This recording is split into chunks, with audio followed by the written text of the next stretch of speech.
for joining us on the Right of Way Report, a podcast by Pike-Off OTA. You can join us here every Monday morning at 10 a.m., where we will bring you updates on legislation, litigation, and landowner information.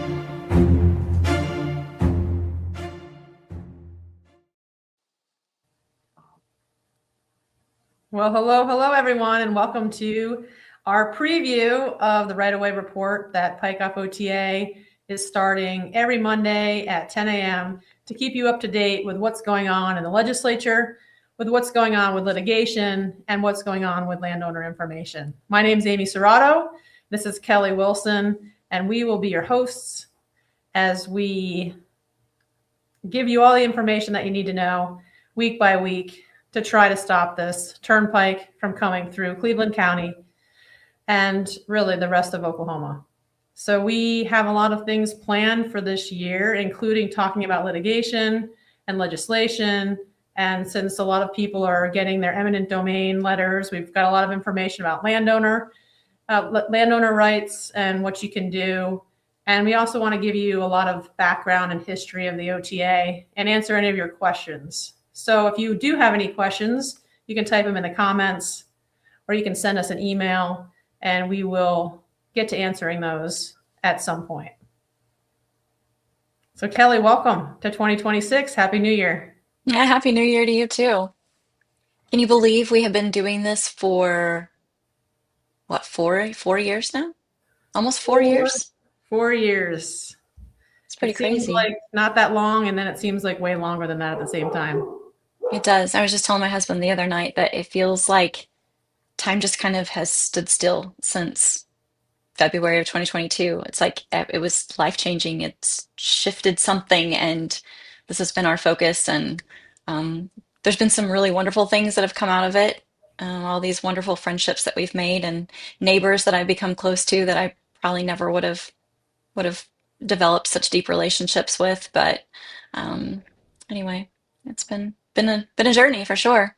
It definitely has been a journey, one that we've learned, I think, more than anyone in the history of the OTA, the fighting the OTA. I think the group Pike-Off OTA and Oklahomans for Responsible Transportation has done a really good job learning everything they can about the Oklahoma Turnpike Authority and trying to get that information out. And I'm excited about this podcast because we can get out fast information in a different way than in the Substack or in a newsletter. So I'm excited on what this is going to hold and how we're going to do this. And I'm sure it's going to morph over time, but hopefully we're going to try to keep it to 30 to 45 minutes every week, just to give you the highlights and then go deeper in the Substack. So if you are not signed up for our newsletter or for our Substack, or even liking our Facebook page and following us on Rumble and YouTube, we have a great repository of 4 years of lots of videos from all of our events, but also news coverage on our YouTube channel. So wherever you're watching this, whether on Rumble, our website, Facebook, or YouTube, make sure you've subscribed and are signed up so you can get all the notifications when we go live or when we post new information that you need to know. Yeah. And also, if you have ideas of things that we should talk about, or if you have questions, things that we haven't answered in either Amy's Substack or on our website or the Facebook pages, or even talking with us in person, if there's something you would like to know or a topic you'd like for us to speak on, definitely send us an email to the Pike-Off's main admin email account and let us know what you want to hear about, or just send a message to Amy Substack or catch us on Facebook. Pike-Off actually also has a phone number. You're welcome to call there as well. So we're always going to be looking for ideas, things that we should talk about. This is just another way that we can connect with people. And so anyway, so I'm real excited about this too. I think it's going to be really good. And we can sit here, we can go through slideshows together. I don't know if everybody's aware or not, but the Turnpike Authority Board meets the first Tuesday of every month, and their agenda usually comes out the Friday before. interestingly enough, it came out yesterday, so we've already had a chance to go through it. And there's some interesting stuff on there. If you guys are not familiar with where to find that information, you can just go to the Turnpike Authority's website and then go to I think it's about, and then scroll down to authority meetings, and that will show you a list, and just click on the agenda and you can pull it up. And I actually have one here, so I think we'll look at one if you'd like to see what they look like. But um, there's all kinds of interesting stuff on here. And this upcoming meeting on Tuesday, they're going to vote to approve a resolution of necessity. We can just skip to that right now, I guess. And I don't know if I can get to it. Looks like they're going to be condemning several properties. There's a resolution right there, and these are the properties that they are taking a look at. And you can see them here on the map. All this stuff is in that agenda. And these are So all the next step, yeah, the west side of I-35 to just to the east of I-35. yes. So just to explain a little bit about what the resolution of necessity is, it's a formal document that the Turnpike Authority Board will approve. And then once they have, this is the first step of the actual condemnation proceedings. So prior to that, it's just negotiations between two supposed willing buyer and seller. And then if they can't reach an agreement, then the Turnpike Authority will pass this resolution of necessity that allows the Turnpike Authority to then go and file with the district court condemnation suit. And so they say that they will continue to negotiate with landowners. But anyway, so I know a lot of people, I get that question a lot from people, is how do I know that they're not going to just, come and take my house tomorrow because they're telling me that I have to be out? And they're not. The first step is always going to be this resolution of necessity. You are at least going to have that much of a heads up. And then once they have approved that, then it just kind of varies. I'm not really sure. There's no set time for when they go ahead and file that condemnation suit or when they don't. Looking back at the Kickapoo, sometimes they waited 3 months before they filed it, and sometimes they waited 6 months, and sometimes maybe it was even longer than that. So anyway, so just to give people a little bit of hope there, they're not coming for your house tomorrow. You will have a heads up. You will know about it before they take it to court. So you'll have a little bit of time to hire an attorney if you haven't done so. Speaking of which, if you haven't hired an attorney, you should probably do that. If you've had contact with the OTA or you think you're in the path, it's never too soon to start talking to somebody to make sure that your rights are represented and that you know what they are. So anyway, I think that's about all I have to say about that. Just Yeah, if you guys want to come to the meeting, their meeting is going to be this coming Tuesday at ODOT headquarters at, let's see, 200 Northeast 21st Street in Oklahoma City. It's kind of right there adjacent to the Capitol, so it's real easy to get to. Anyway, it starts at 10 o'clock. Be early. I would advise anybody to be there around 9:30, 9:45, because the check-in process is pretty lengthy. You have to show your ID and get a badge and all this other stuff. So, and it's pretty crowded because they're handing out a lot of contracts. And so all of the construction crews are there, and the engineering folks and all those people standing to make big money.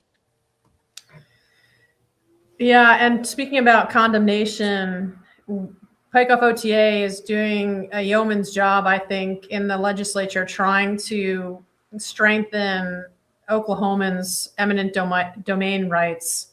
And really, we'd like to see all eminent domain abolished, but since that's not going to happen, we need to make them stronger. And right now, you heard Kelly say that the board votes on a resolution of necessity.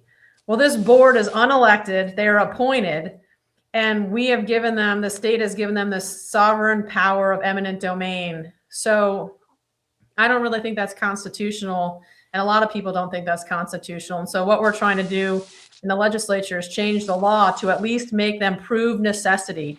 They have to go to a judge and a jury and say, hey, we want to build this for public use.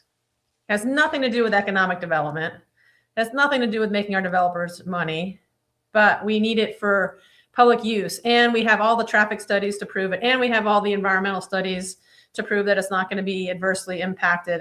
And so we're really trying to get Oklahoma to step it up, because we were one of the first states in the union to have a Supreme Court case to make eminent domain rights stronger in 2006. And then we did absolutely nothing to strengthen our eminent domain rights since then. And so we have some of the most lax eminent domain laws in the United States of America, and we need to do a better job. And so you would hope that with a supermajority, we could make some movement. And we brought in some people from around the country to help us with language this year. And we're really hoping that we prove we can make the authorities that can condemn property. We can make them prove that it's a necessity instead of just being able to vote on it. So stay tuned for all our legislation. We don't have any bill numbers yet, but we will in the future, and we'll let you know when those come up. Yeah, and that's a big reason we're doing this podcast in the first place, and why we decided to start it now is because we've been working with a few legislators to run some bills. And obviously, there are going to be bills that maybe the Turnpike Authority is trying to run as well, or other groups that we need to be keeping an eye on that are, possibly going to impact private property rights. And so, as we're trying to keep an eye on that, we needed a good way to get information out to people quickly, so that you can call your legislators and tell them, hey, I like this, or hey, I don't like that. So that's just one way that we can get that information to you guys. And so each week, Amy's going to be coming on here and giving an update on the legislation and where things are in the legislature, and what bills need attention, and that sort of thing. So we'll have lots of action items. So please tune in for that, for sure. Do you want to see if we can load one of these comments that just came up into here to see what they look like? Yeah, let's do it. Okay. I don't know where it shows. Oh, there you go. So someone said, be cautious of the attorney you hire. The OTA buys them off, speaking from experience over the bridge in Wellston and my livelihood repair shop.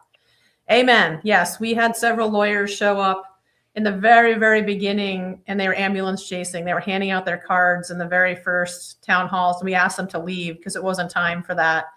And while we don't have specific lawyers that will recommend, we can absolutely tell you which ones that have been working hand in hand with the OTA and don't have your best interests at heart.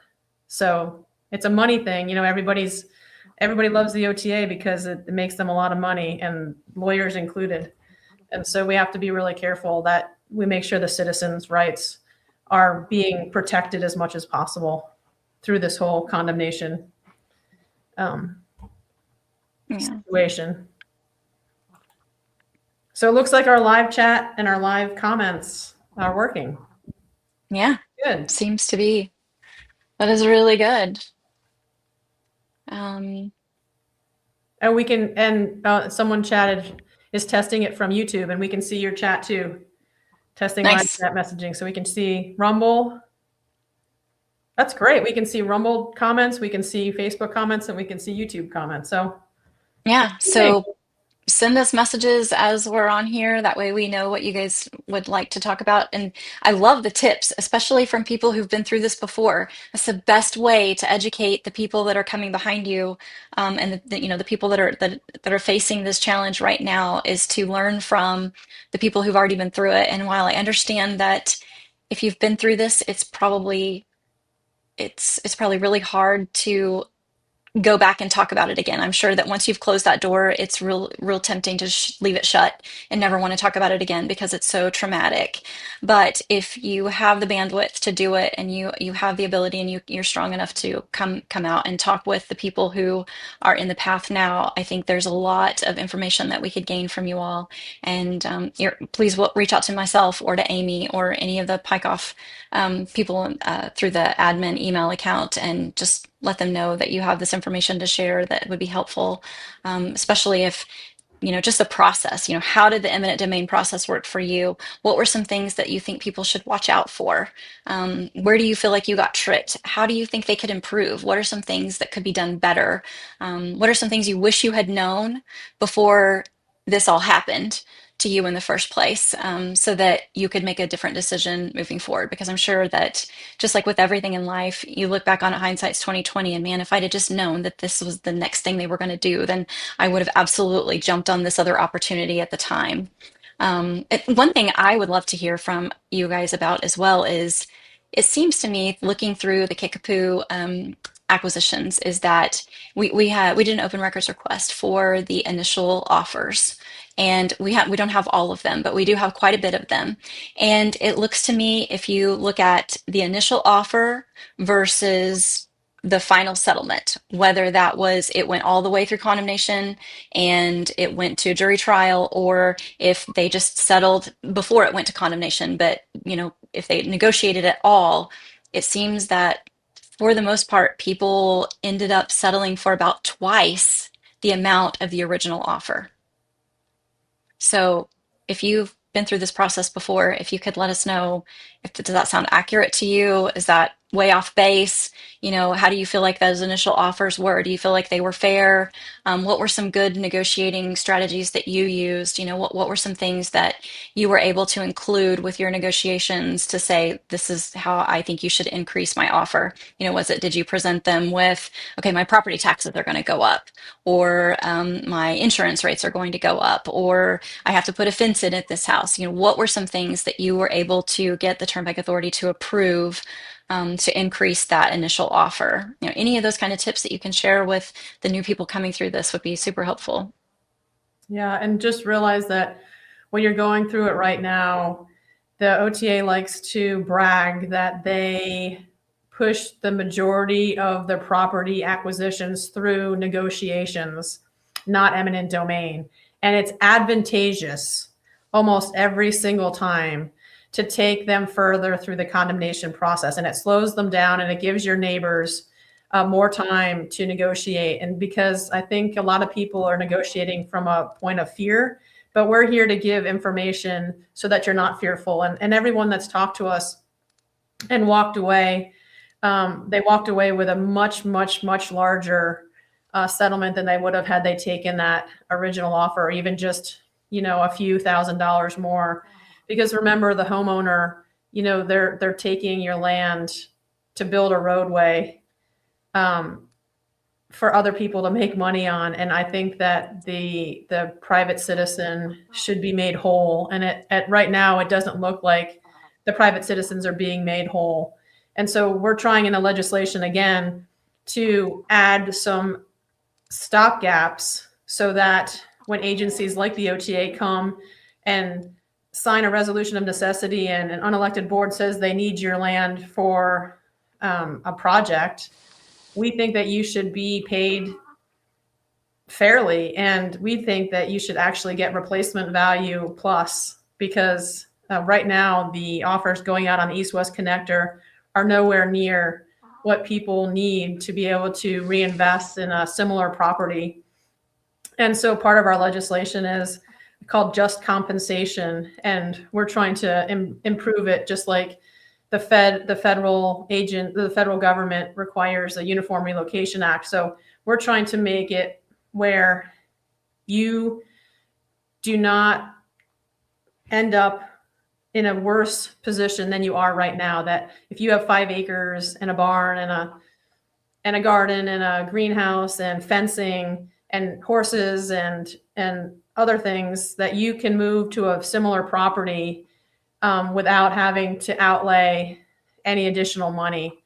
And I think that's really important. And that's not what's happening right now. So we're pushing really hard, along with several other groups in the state, to improve that just compensation for eminent domain. And we think we have a lot of legislators that are super behind this, especially because other states like Minnesota and Missouri and Wyoming and Florida have already done it and been super successful in it. And I think that if we model our laws against the best laws in the country, we can pull Oklahoma off the bottom of the eminent domain rights and make some serious headway there. Yeah, so along those lines, I was speaking to just a few minutes ago about how the initial offer is usually really, really low. And it's very sad to me when I see somebody just took the initial offer, because I know if you negotiate even just a little bit, you will make more money. But we always hear from the Turnpike Authority staff that, oh, we treat the landowners so well. And, the landowners are generally very happy with the offers that we give them. And we very rarely have to go to condemnation. Well, I think that this information speaks for itself, that that's probably not accurate, because if you look at this map right here, you can see Raven Investments, A&K Properties, Rivendell Land, Aria, Uplands. Okay, these are all major developers. Look at all this land that these people hold. They understand real estate, right? They've had this property for a long time. And then when you go back over here to the agenda, look who didn't take the settlement offer.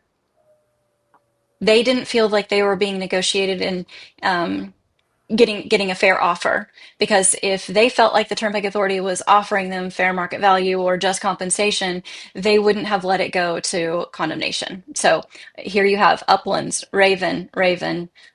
They're all letting it go to condemnation because they don't feel like they have gotten a fair shake. So if the big guys who have lots of, I mean, if anybody could take a cut, a loss, it would be these guys, right? Not just an individual landowner that living in a house. There's not even any houses on most of that property that I just showed you in that map. Whereas we live in our houses, and that house means a lot to us. So we need every penny that we can possibly get to replace that with. These guys just have bare land. It's just raw land. And, it seems as though they're in a set situation where they could probably take a loss and it probably wouldn't hurt them very much. And yet, even still, then they feel it's important to take it further because they know that they're not getting a fair shake. So, anyway, I think that speaks a lot to it. These guys don't feel like they're being treated fairly either. Yeah, and we have a lot of data like this. Kelly and the rest of the researchers and Pykoff have done an amazing job digging up all of the property records. We've gone to the archives in Oklahoma City to pull up old meeting minutes. We have so many stories from long ago that can help us inform what we do tomorrow. And so I think we have to understand history before we can really figure out what we want to do in the future. And we were able to get the city of Norman, if you remember, to say no to that resolution of cooperation because Kelly and a few others dug up all the information on all the past resolutions of cooperation that OTA has signed with all the different counties and municipalities, and realized that they did nothing they said they were going to do. And it was the way in the door to be able to build what they needed to build. And so things like that, we've been very successful in figuring out the business model so we can inform our elected officials and homeowners what not to do or what to do. And so that's, I think, the strength of Pykoff OTA and the Oklahomans for Responsible Transportation is knowledge base and historical references and repositories, really. And that's what I'm most interested in, because I wish that people had written down the story as well as we've written it down in the last 4 years, and we continue to write it down. And I know everyone's interested in things like the investigative audit and the Legislative Office of Fiscal Transparency report and some of our interim studies that we did. And this podcast is a way to quickly talk about the high level, ramifications of how government agencies continue to allow bad behavior from the Oklahoma Turnpike Authority to occur, even while in their results, they show you that, for example, they won't pay off the bonds on the East-West Connector and the Southern Extension for 209 years, for example. I mean, that's just, ridiculous. And so we hope that we can use this podcast to point you in the right direction, to gather some more information, and really the ultimate goal is to wind down the Oklahoma Turnpike Authority, to rid us of the tyranny across the state. And it only happens if everybody totally understands what's going on. And so hopefully the podcast can be a way just to quickly talk about all of the interesting backstories and rabbit holes that have occurred in the last 72 years that are now coming to light with the advent of social media and podcasting and Substacks and the like. Yeah, because there's a lot of random things that when you start digging in, every day I scratch my head and go, seriously? Like, what is this? Like Amy and I were talking earlier about the one-time vendors, these people in the payment register. You can see they're getting how many, you said like 800 something dollars back in tolls, overpaid tolls or something. What Yeah. was that? If you go through the payment registry every month, you can see that people are getting refunded for tolls in the thousands of dollars. It's coming up, I think. Oh, one-time vendor right Yeah, there. these are our one-time vendors. Who knows what some of these are? But I mean, look, this person's getting a refund of what, 440 something. I can't, my screen's really small, so I can't see it very well. But how in the world? $1,129. How did they get so wrong? What? But yet they have really good accounting practices. Yeah. Why all these mistakes? And like I was saying earlier, there's somebody on here I think had the 800 something dollars, and sometimes we've seen them up in the thousands of dollars. And something else that's interesting, and I swear this will be the last thing I'll throw out there really fast, but I think earlier in the agenda, one of the agenda items is for a $2 million, $2+ million um, contract for demolition of properties on the East-West Connector. And it just makes me wonder, are they spending more money on the demolition of the houses than they are paying the landowner of the house that they're demolishing? You know, it just kind of makes you wonder because there's really not that many properties on the East-West Connector that they're going to be doing this demo on anytime soon, I would assume. And so it just kind of makes you wonder what $2 million to demo people's houses. And another interesting point that comes to my mind is, did that demo company have to go to court to negotiate their price? Like the landowner has to go to court to defend the price that they're going to receive for their house that's going to be demolished. I mean, the process just seems so much easier for them and their contractors.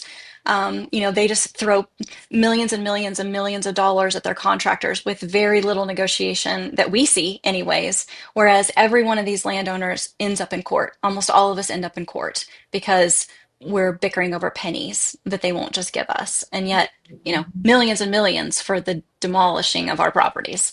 So anyway, just Yeah, something and kind of, that's when we talked about that in the interim study in November. We put up a few original offers on land owners that we'll share with you in the next couple of weeks. But the OTA forces the homeowner to negotiate from a point of weakness. So they throw in the anchor point really low and they make the homeowner climb out of that hole to try to get somewhere. But as an engineer, I am appalled. I mean, I don't know why I can't get these gigs when you can make millions and millions of dollars with change order. So the contractor gets whatever they want. Yeah, like the imbalance of power. You just the contractors and all the change orders, we've been following those for years.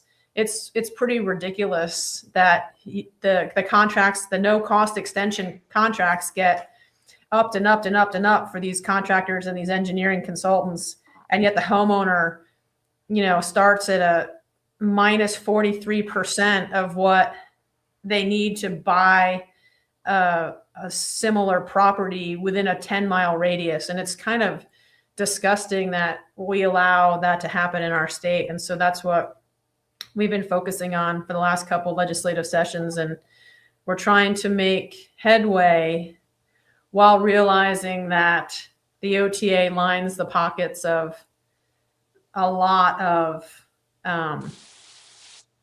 legislators in terms of, campaign finances and things like that. Not just the OTA, all of the accessories to the OTA, the contractors, the consultants, the people that are writing the loans, the bond people. And so there's just so much money to change the process, to cut out people, the contractors making money, to allow the homeowners to make just a little bit more, to let them be made whole. I don't know how much headway we're going to be able to make, but we're going to try. yeah. So this is why you need to hire an attorney, though, if you are talking with an OTA, if they have contacted you, or if you feel like your house is in the path. You're down here, and the OTA has all of these resources at their disposal at any given point in time. They have all of these different groups and professionals that they can go to ask for advice and opinions and for help negotiating. And then there's you down here, dependent on them, the people who are actually trying to take your house. They expect you to trust those people to look out for your best interest, and they're not going to do that. You have to look out for your own best interest. You have to hire your own attorneys. And what Amy was saying up at the Capitol, we're trying to fix it to this. We're trying to right that imbalance of power. The landowner's back up here at the top. We tell our representatives what we want, and then they tell the Turnpike Authority how to behave. That's how it should go. So anyway, and with that, Amy, did you have anything else? Just another wanted to, comment from Jay. She has a little tip for you. If your home's not in your name or inherited, don't let the OTA lawyers help you. Hire your own attorney and resolve those issues yourself, because OTA has said they have helped people with that. So make sure you're getting second and third opinions and not taking everything they tell you as gospel, because a lot of times it's not. And your So I home, think- typically yeah. your biggest asset, right? So that's something you need to take into consideration when you're negotiating. So what Jay's talking about here is heirs property. And so if you have property that has been handed down and handed down and handed down in your family, and you're not really sure who the rightful owner is, you might want to go to the county clerk's office of whatever county you live in. So if you're in Cleveland County, you go to the Cleveland County Clerk's office in downtown Norman at the courthouse and just ask them to pull the warranty deeds and all of the land records for your parcel. And that way you can get an idea of, you can track that chain of title on your own and decide, okay, well, does this need to be cleaned up? Because if that land is in your name and your cousin's name and an aunt's name and some other people that have died's name, then the OTA is going to, they're going to have to take it through condemnation if you can't get it cleared up before you start negotiating with them. So you need to take a good look at your land records and make sure that everything is in your name, and that you've got all that cleared up. Otherwise it will go to condemnation. You won't have a choice. So anyway, good tip. Thanks Jay for throwing that out there. Yeah. And just before we sign off, we've got, we're going to try to keep these to about 30 to 45 minutes, but please sign up for my Substack. You can go to amyserrato.substack.com, because longer form with lots of details comes out in that. And, all of our researchers who have dug into the archives, I take a long time to understand what's going on before we put something out so that it can stay in perpetuity as a historical record. And I love to have comments on those Substacks. People have emailed me tips about things that I put in the Substacks that allowed us to dig deeper down the rabbit hole. And it's really needs to be a community effort, because we just can't do everything by ourselves. So we try to put out what we can, information that's factual and truthful. And we love to get tips about where else to look or what else to do. So if that's in what you're into, please do sign up for that Substack and then watch these podcasts and give us some good feedback about what's been happening with you and what's been happening in the community, and maybe where we should be looking and what you think we should be doing to stop a lot of what's going on. Yep. Well, thanks so much for joining us on this. This is our rough draft. This was our practice round to see if we could get it streaming in all the right places and try to log on. We did very little super, specific planning involved in this one. Was just kind of okay, let's give it a whirl and see how it goes. It went great. But Monday will be our first actual official episode. We'll have some more updates then. And so looking forward to it again. Yeah, thank you. And Happy New Year, everybody. And stay with us. We've got a lot of things coming online, including a chili cook-off on Friday, January 30th, to make that plug before we get off. But stay in touch with us and let us know what you want us to talk about. And we hope that this is going to be a really good learning experience for all of us, and that we can be successful in our investigative audit that's coming out, hopefully in a little under a month, will be something we can really use moving forward in this legislative session. Very good. All right. We'll take care, everybody. All right. Thanks, guys.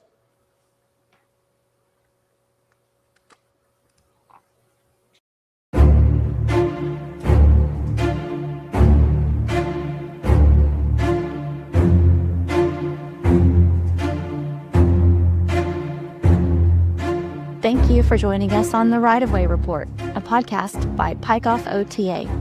You can join us here every Monday morning at 10 a.m., where we will bring you updates on legislation, litigation, and landowner information.